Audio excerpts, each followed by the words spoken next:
Hello दोस्तों, आज मैं एज प्रॉब्लम से रिलेटेड एक नया क्वेश्चन लेकर आया हूँ और ये क्वेश्चन बहुत ही ज़्यादा इम्पोर्टेंट है। और अभी हाल ही में आरआरबी एनटीपीसी 10 जून 2025 के शिफ्ट 1 में इसको पूछा गया है। तो इस तरीके के क्वेश्चन को हम किस तरीके से सॉल्व कर सकते हैं, ये मैं अभी आपको इस वीडियो के थ्रू बताऊंगा। तो सबसे पहले हम क्वेश्चन पढ़ेंगे, फिर इसको सॉल्व करने की कोशिश करते हैं। अब से 3 वर्ष पहले पिता की आयु उसके पुत्र की आयु के दुगने से 30 वर्ष अधिक थी। अगर आप थोड़ी देर के लिए मान लो कि जो 3 वर्ष पहले जो थी, पहले कितने साल, 3 वर्ष, 3 वर्ष पहले पिता की आयु, पुत्र की आयु मान के चलते हैं। पुत्र की आयु अगर हमारे पास x है तो पिता की आयु कितनी होगी, पिता की आयु होगी 2 गुने x, दुगने से 30 वर्ष अधिक थी, प्लस 30 कर लेंगे, 30 वर्ष अधिक थी। अब आगे क्या बोला गया है,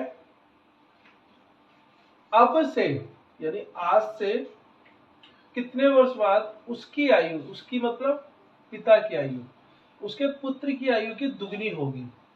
तो ये जो आयु है, ये जो एज जो दी गई है पुत्र की और पिता की, जो हमने देखी है 3 वर्ष पहले थी। यानी अगर मैं अभी वर्तमान में बात करूं तो कितनी हो जाएगी, तो इसके लिए हमें 3 इसमें ऐड करना होगा। दोनों में 3 ऐड कर देंगे तो पुत्र की वर्तमान आयु हो गई, यानी अगर हम बात करें तो वर्तमान आयु कितनी हो जाएगी, पुत्र की वर्तमान आयु की बात करें तो पुत्र की हो जाएगी,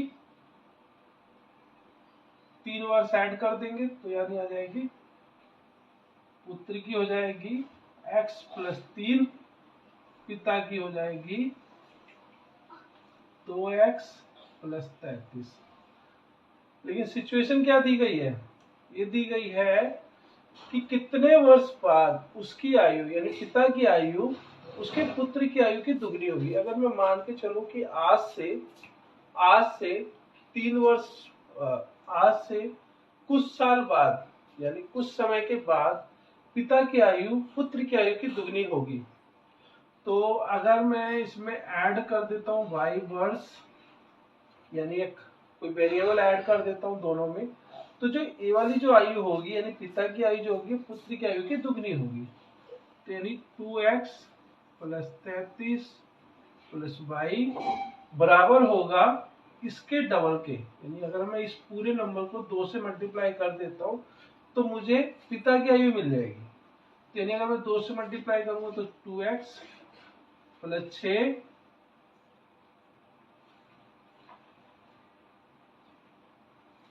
2x प्लस 33 प्लस y बराबर होगा 2x प्लस 6 प्लस 2y।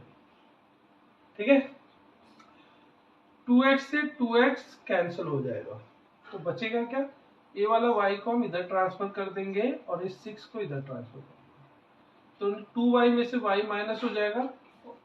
ठीक है, 2y में से y माइनस हो जाएगा तो y बचेगा, 33 में से 6 माइनस हो जाएगा तो 27।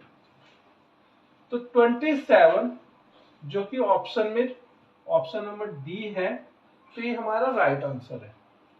तो इस तरीके के एज प्रॉब्लम से रिलेटेड हम क्वेश्चन को सॉल्व करते हैं। ठीक है, thank you very much. Please like, share and subscribe.